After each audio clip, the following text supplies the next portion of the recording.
The heavy oak doors of the investiture hall clanged shut, locking the crisp night air outside and trapping the two royal women in a heavy, suffocating silence.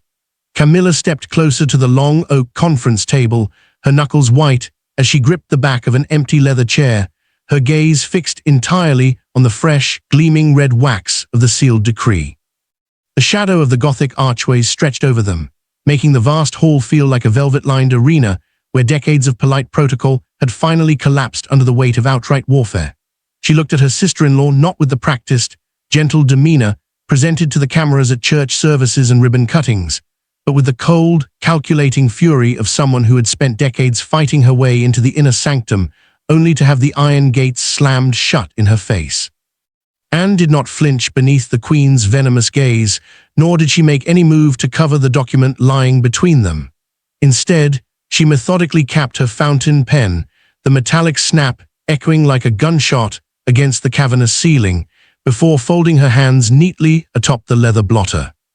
She reminded Camilla that authority within the House of Windsor was not inherited through marriage, nor was it a spoils system to be carved up among distant relatives and favored courtiers while the king lay weak in his sickbed. For years, Anne had quietly observed the gradual shifting of administrative privileges, the subtle rerouting of legacy donations, and the quiet insertion of Camilla's private allies into the boards of centuries-old trusts, choosing to remain silent only so long as the king was vibrant enough to command his own household. But with Charles sidelined and the integrity of the crown's charitable arm hanging by a thread, the Princess Royal made it abundantly clear that her allegiance belonged strictly to the institution, not to the ephemeral figures who temporarily wore its crowns. Camilla's voice shook with a dangerous, quiet intensity as she warned Anne of the fallout that would inevitably follow this public execution of her authority. She reminded the Princess Royal that stripping the reigning Queen Consort of her foundational rights would expose a catastrophic divide within the palace walls, feeding a hungry media landscape that would ruthlessly tear apart whatever remaining moral authority the monarchy possessed. She leaned across the table, her breath ragged, promising that if she was to be publicly disgraced and stripped of her patronages, she would not go quietly into the background. Every internal dispute, every private financial arrangement, and every quiet compromise made behind closed doors during the transition of power would find its way to the headlines. She spat that a house divided against itself could not stand, and that Anne's relentless obsession with duty and protocol was driving a dagger straight into the heart of her brother's fragile reign. Unmoved by the threat of public scandal, Anne stood up slowly, her towering posture casting a long shadow across the parchment that now legally erased Camilla's executive power. She met the Queen's threat with a cold, dismissive smile, reminding her that public opinion was a fickle tide that rose and fell with the seasons, whereas the structural integrity of the crown relied entirely on honor, law, and absolute transparency. Anne stepped around the table, coming within inches of the Queen Consort, her voice dropping to a low, razor-sharp whisper as she informed her that the press could print whatever gossip they wished, but they could never rewrite the ledger that proved millions of public funds had been diverted. As she gestured toward the armed royal protection officers waiting by the exit, Anne delivered her final, unwavering instruction, making it unmistakably clear that Camilla's tenure as an administrator of the realm's charity was officially over, and that any further attempt to interfere with the decree would result in a direct, formal referral to the High Court. The heavy silence, after Anne's final instruction, hung like iron in the freezing air of the hall. Camilla turned on her heel without another word, her velvet coat sweeping through the threshold as her remaining aides scrambled behind her, terrified of the fire raging beneath her quiet exterior. The heavy doors slammed shut once more, leaving Princess Anne standing in the quiet grandeur of Windsor with Sir Edward Young and Captain Forth. Anne didn't waste a second celebrating her tactical victory. She immediately ordered Forth to notify the Bank of England and the Charity Commission before dawn, ensuring every account associated with the 19 foundations was frozen to unauthorized signatories. She knew that in a war of this magnitude, legal victory was useless without immediate operational control, and she intended to lock down every dollar before Camilla's legal team could seek an injunction from the High Court. By 3 o'clock that morning, the tension had migrated from Windsor to the private quarters of Clarence House, where Camilla sat surrounded by her most trusted advisors and high-powered private attorneys. Her usual composure was entirely shattered, replaced by a cold, calculating resolve as her legal counsel reviewed the legal mechanics of the emergency decree. The attorneys conceded that Anne's invocation of the 1937 Act was a masterstroke of legal obscureness, executed during a window where the king's temporary incapacity legally elevated Anne's statutory power as senior counselor of state. However, they argued that a counter-challenge could be mounted if they could prove the king was sufficiently lucid to overrule his sister's actions, or if they could frame Anne's move as an unconstitutional overreach that endangered the public standing of the sovereign's immediate family. Camilla listened in sharp, silent agreement, realization settling in that her only path to reversing the decree lay in securing her husband's signature, or forcing Anne into a position where holding the line would cost the family everything. As dawn broke over a grey London skyline, news of the late-night legal manoeuvring began to leak into the highest corridors of Whitehall and the Privy Council office. Phone lines between Buckingham Palace, 10 Downing Street, and the Prime Minister's private residence buzzed with frantic inquiries as government officials realized a constitutional crisis was unfolding in real time behind closed doors.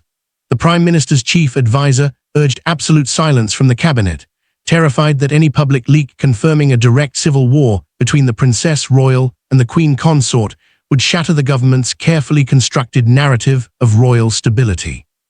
Yet inside the palace walls, the machinery of state was already grinding into motion.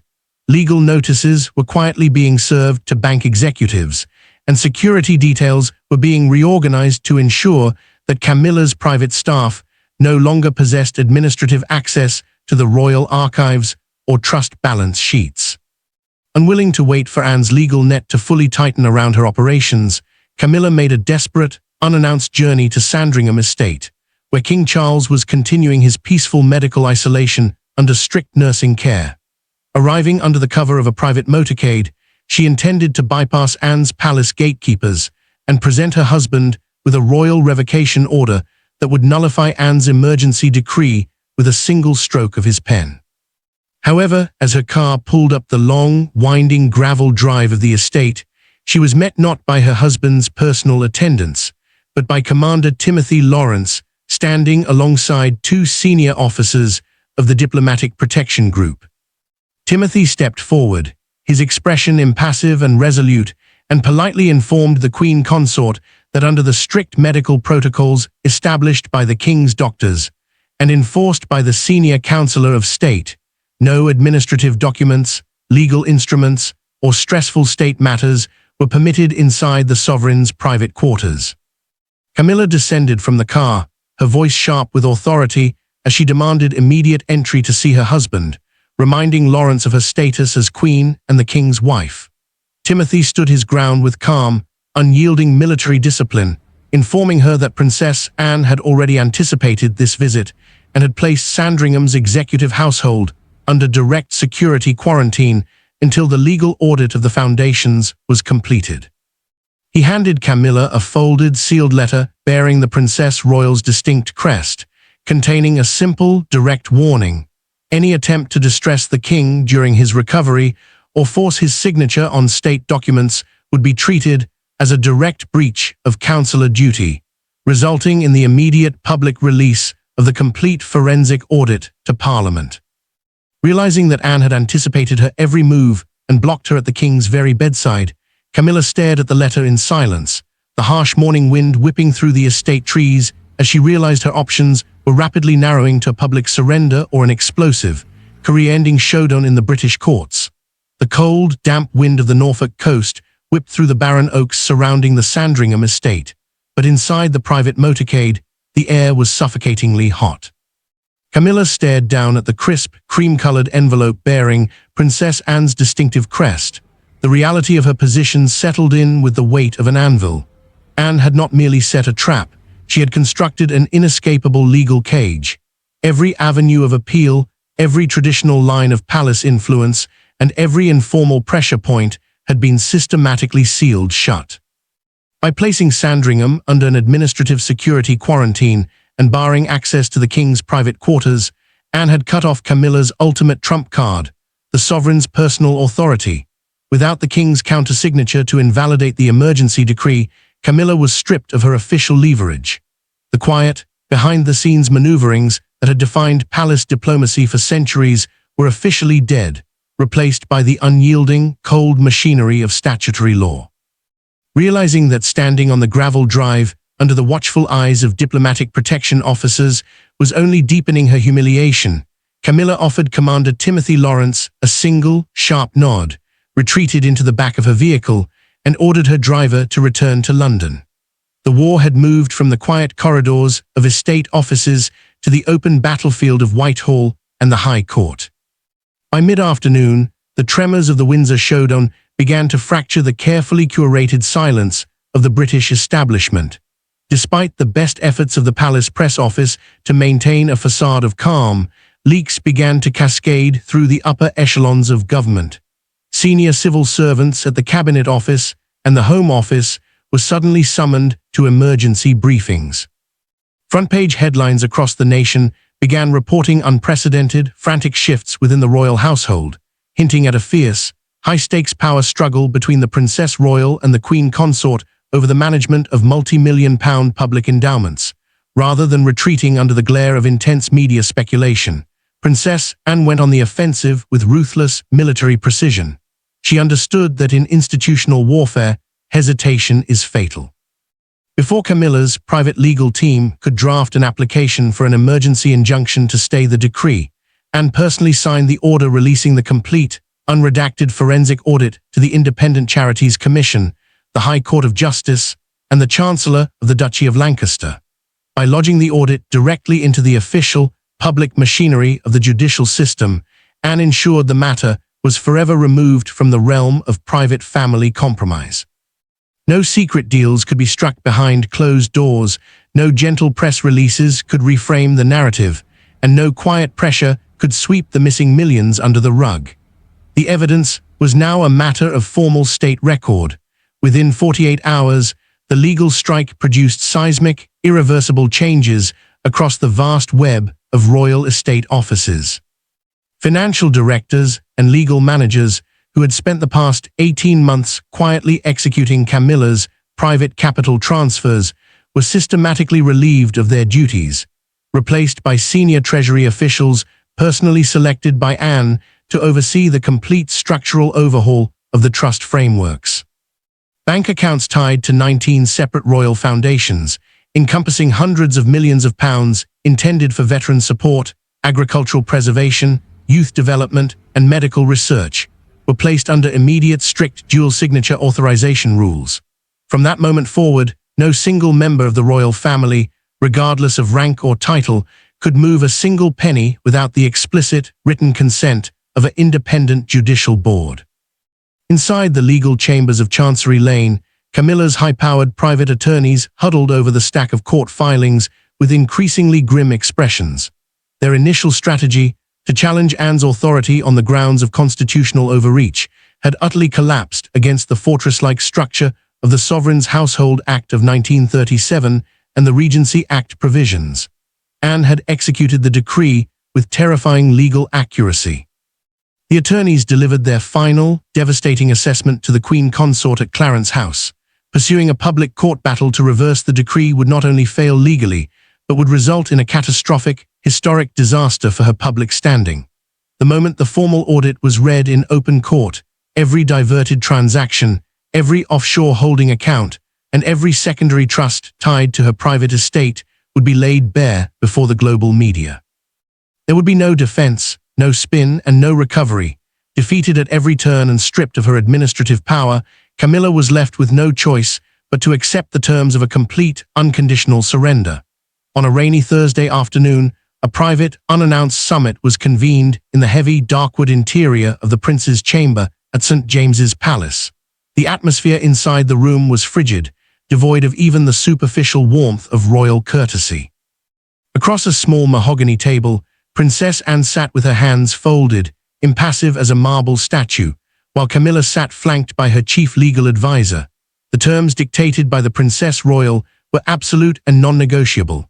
Under the provisions of the formal settlement instrument, Queen Camilla would immediately and permanently renounce all patronal rights, administrative oversight, and board appointments across the 19 disputed foundations.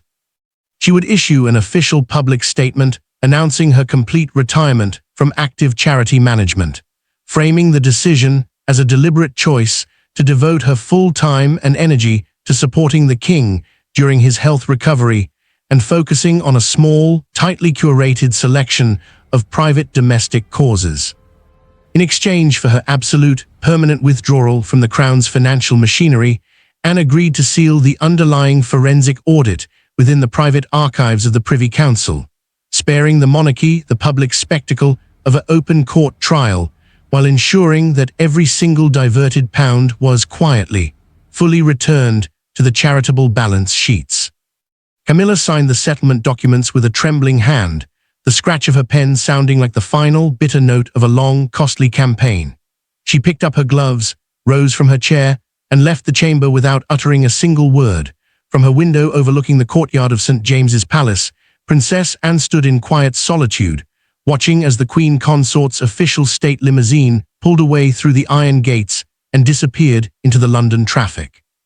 The heavy storm that had hovered over the capital for days had finally begun to break, leaving pale sunlight reflecting off the wet cobblestones below.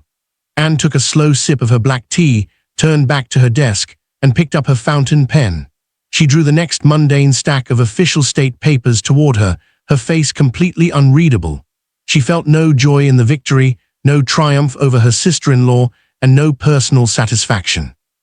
She had simply performed the duty she had sworn to fulfill decades ago when she promised her life to the service of the realm. The crown was intact, the public trust was secured, and the rule of law within the palace walls was restored. For the Princess Royal, the storm had passed, and it was time to get back to work. Later that evening, as the news broke across national broadcasts, framing the Queen stepping back as a selfless act of devotion to her recovering husband, the quiet corridors of Buckingham Palace returned to their steady, timeless rhythm.